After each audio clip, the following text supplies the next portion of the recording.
Good day, Miss A, and good day to my classmate. My name is Byron Maynika O. Mojica from BSC 1-3. Today, I will discuss the victim precipitation theory and incapacitation theory. So, let's start for victim precipitation theory. This topic will be discussed the following. First is, what is victim precipitation theory? The second one is brief history of victim precipitation theory. The third one is other proponents and information under victim precipitation theory. And for the last is, what is the importance to study the victim precipitation theory. Before we start, let me define muna what is a victim. So, a victim is defined as a person who has suffered physical or emotional harm, property damage, or economic loss as a result of a crime. Now, what is victim precipitation? So, victim precipitation was a term first used to describe situation in which the victim was the initial aggressor in the action that led to their harm or loss of their life as individual, or in situation why the victim initiate his or her victimization. Let's go to the brief history of victim precipitation theory. The first person to empirically investigate victim precipitation, or the founder of this theory, was Marvin Wolfgang. In his classic study of homicide occurring in Philadelphia from 1948 to 1952, he examined some 558 homicides to see to what extent victims precipitate their own deaths. The theory is most commonly associated with the crimes like homicide, rape, assault, and robbery. Now, let's go to the other proponents of victim precipitation. So, victim precipitation existed not only in the research of Wolfgang, but also in the spirit in the early typologies. The first one is Benjamin Mendelssohn, such as the completely innocent victim, no precipitation, and the victim more guilty than the offender, where one provokes another to commit a crime. The second one came from Hans von Hentig. In his typology, precipitation can also be seen in the typology of Indeterminator, who precipitate his victimization by torturing his family. And for the last came from Schaeffer, typologies with provocative victims and explicitly with precipitative victims. Katulad ng lahat ng criminology na teorya, ang victim precipitation relates to how and why crime happens. Subalit ang karamihang teorya nagpo-focus on the acts and the intentions of the offender, while in victim precipitation naman seeks to understand the interaction between the victim and the offender. That's why criminal act happen. Did you get that? Syempre naman po. Okay, for the next, I will discuss the two types of victim precipitation. The first one is active precipitation. Occurs when the victim deliberately acts in a provocative manners, uses abusive words or threats, or even attack first. The victims knowingly provokes the offender. One of the example here is bullying. So, bullying always existed in any place, like in our school, street, work, and etc. For example is, you bullied a old person because of his look. You said a harsh and abusive word. All the people around you laughing because of your action and your words towards him. So that the person you bullied got angry, punched your face that leads to break of your nose and to become a nosebleed. So that it resulted you to become a victim because you are the first one act why criminal act happen. I wanna share to this video. I also experienced that situation I'm the offender and my classmate is the victim. When we're elementary, Jerome bullied me and make a song for me. He makes an effort to annoy me. Byron may chubby, ang taba-taba ni Byron, so that I'm going to cry and I got angry. I saw my pencil, tas tinusok ko sa kanya. I said, animal ka ha? He deserved that? Yes naman, char. Mali yun. Don't do that. Because if you're experienced bully, tell your teachers or your parents. Anyway, it's an active precipitation because the victims knowingly provokes the offender or he is the first one act why bad situation happen. Second type is passive precipitation. On the other hand, occurs when the victims contains characteristic that unknowingly incite or threaten the aggressor. The victim is not conscious or aware of the provocation he or she provides to the offender.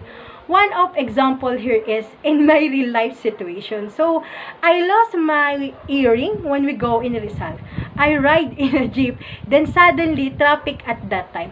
I was so shocked. A boy children get my wearing gold earring. God to say, I didn't hurt. But yung ikaw kasi na yun, tagbe-20 lang, binili ko pa sa Baratillo, tas wala pang kalawang, kasi nga bago. They expected, it's expensive, but it didn't. It's a passive precipitation because unknowingly, I encourage or provokes the offender to commit a crime. Nabogus nila ako, nabogus ko din sila. Charo. Okay, the second example here is when you are at the age of 70. So, you are rich and you are the only one at your house.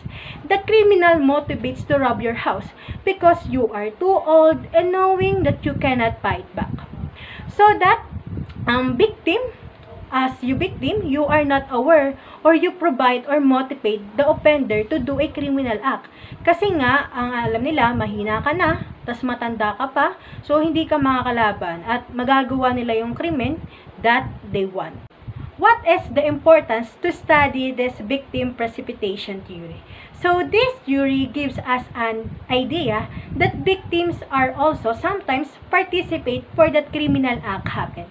It is a victim blaming. For me, it's a no. This theory gives me a realization that no one can blame you to become a victim, but as individual, we can also prevent to become a victim if we are aware to our surroundings, to ourselves, to our actions, and to our limitations for our safety and protections. So always remember the quotations of the Cesar Beccaria. It's okay to prevent crime than to punish them. Okay, let's move on for the next topic, which is incapacitation theory. This topic will be discussed the following. First is what is incapacitation theory. The second one is information under the incapacitation theory. For the last one is what is the importance to study this theory. Okay, let's start. What is the meaning of incapacitation theory? So, incapacitation theory meaning to say is the restriction of an individual freedoms and liberties that they will normally have and feel in the society. In the criminal justice system, incapacitation is the consequences used when an individual has committed a crime within the society. By incapacitating the convicted offender, we prevent the individual from committing future crimes because now he is removed from society and restrained somehow. The theory of incapacitations assumes that the state has a duty to protect the public from future wrongs or harms, and that such protection can be afforded through some form of incarceration or incapacitation. Here in our country, which is the Philippines, it's evident that our government do an action for those people who committed crime. They will receive a punishment and removed in the society if they found guilty for the crime they do. It just because our government is the agent of the society for our safety and protection, and their goals is to preserve the life of the people. However, it's so sad here in our country, sometimes that our CJS is only for the rich people. They are exempted for the crime they do. I wish that this time, or for the present time, it will never gonna be happen. Law should be fair no matter what happen. Mahirap man o mayaman, dapat ay walang ligtas sa kaparusahan ng batas.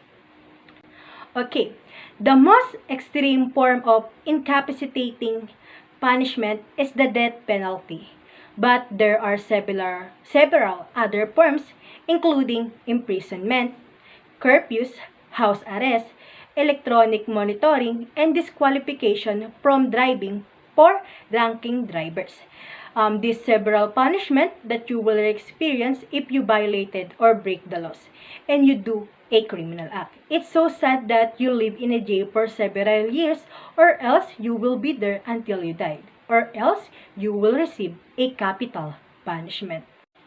Okay, what is the importance to study this theory? The importance to study this theory is as individual, it reminds us that we should be aware in our action.